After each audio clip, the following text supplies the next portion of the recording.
What's up guys? This is Chase from Outside Tribe, and today we're going to do a little bit of a install video on my 2004 Toyota Sequoia that you've seen in a couple other videos. You guys have been asking for some more Sequoia related content, so I'm going to bring it to you. On the Facebook group, the Toyota Sequoia Off-Road Facebook group, there's been a couple guys that have done, they're calling it the mini snorkel mod. So basically what it is instead of having the full Land Cruiser snorkel, you got to cut the huge hole in the fender. I personally not going to be going in water that deep, and I also don't live in an area that's super dusty, so there's really no need for that type of snorkel. I just basically want protection for going through puddles and bigger puddles faster so it doesn't splash up and get into that intake.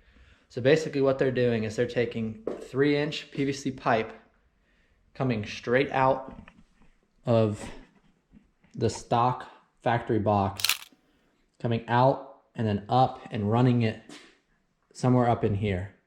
So we're changing that intake height to somewhere around right here instead of somewhere down here. So it's not a ton, but the people who have done it said they're pretty happy with it, so I figured I'd give it a try. It's a cheap upgrade. Just basically some 3-inch PVC pipe, some 3-inch elbows, and some silicone. So let's get started on that. Okay, so this is what we're working with today. We got some 3-inch PVC pipe. I got a little bit more of this too, so I'll be using that. We got a 90-degree bend for straight out of the stock factory airbox.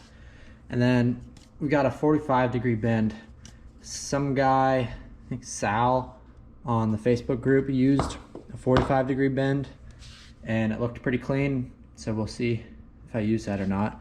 Then we got obviously PVC cement that you're going to need to make all these stay together, seal them, and then we got some silicone for on the factory stock airbox where we take this pipe into so it stays watertight.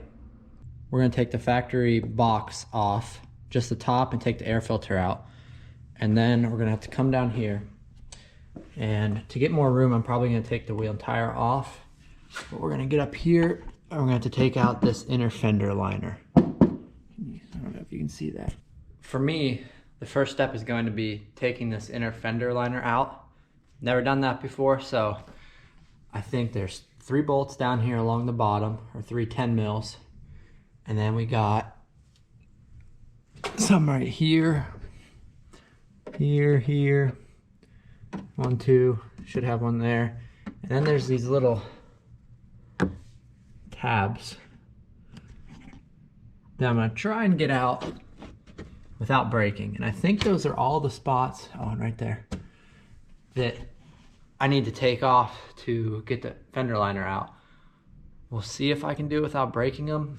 I feel like those little plastic things usually have the tendency of breaking, so we'll see how that goes. So we got the inner fender liner out, which was a pain in the ass. Each one of these little tabs has this like little plastic piece like this one, and I don't know how to get them out, so I just pulled them through the plastic, and I figured, I mean, each one of these has bolts, so I'll just bolt it back in, and I think that'll be fine. If not, it doesn't really matter to me. That inner fender liner doesn't have to be perfect, but just a heads up, kind of a pain in the ass. If there's an easier way to do that, I'd like to know. All right, so now we got that done. I gotta dry off my car a little bit because it's a gorgeous rainy day here in Ohio. But now we're gonna take the top part off the airbox. So if you've never done it before, there's just a clip on each corner. You just push down, this will pop up.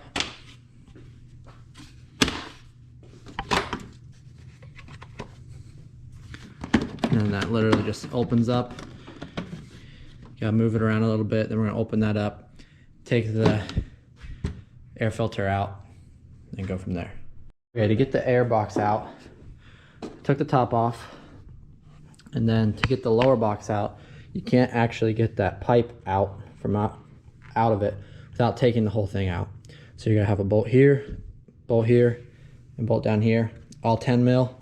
Then you just gotta wiggle it out, get it out, and then this is what it comes out. And you can just pull this straight out, and that's where our new PVC is gonna go.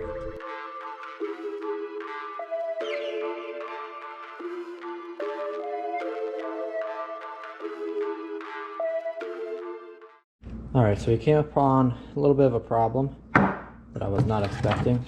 This is the air box, and the PVC pipe needs to go through here.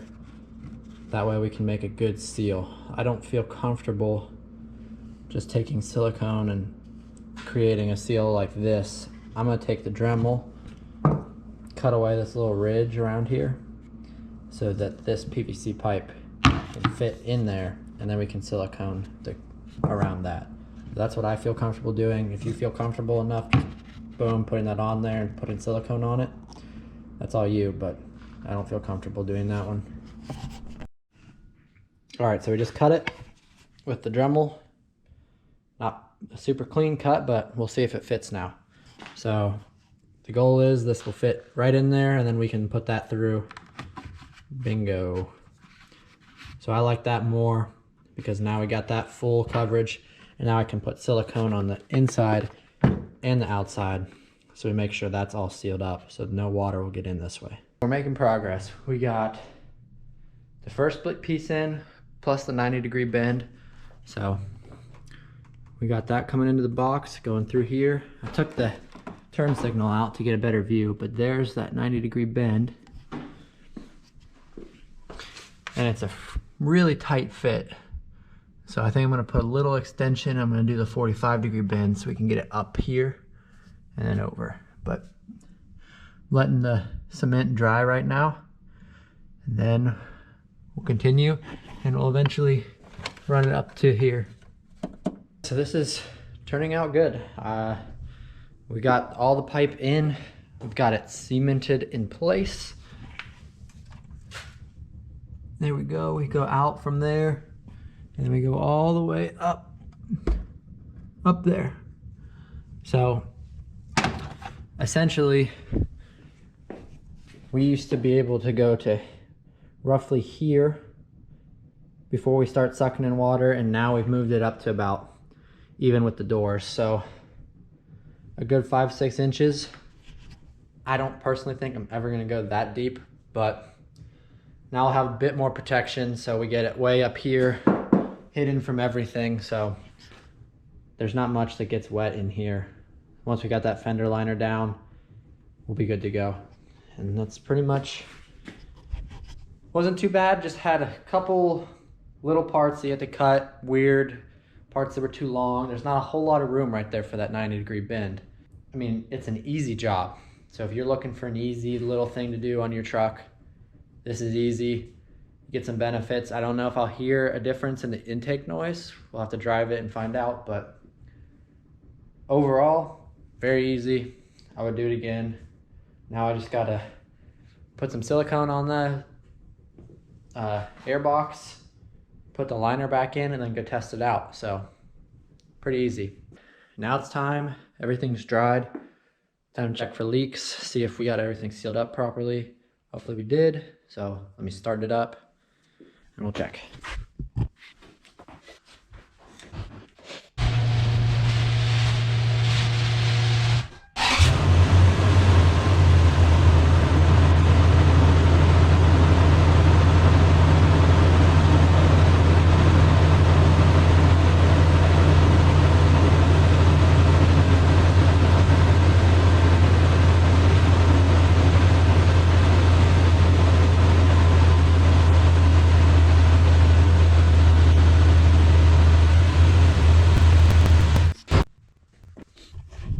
Seems good, no leaks.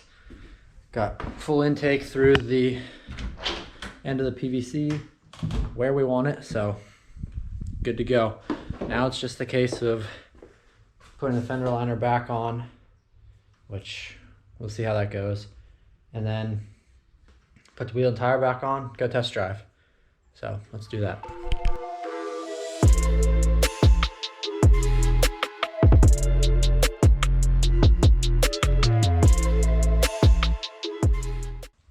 Okay, we're done.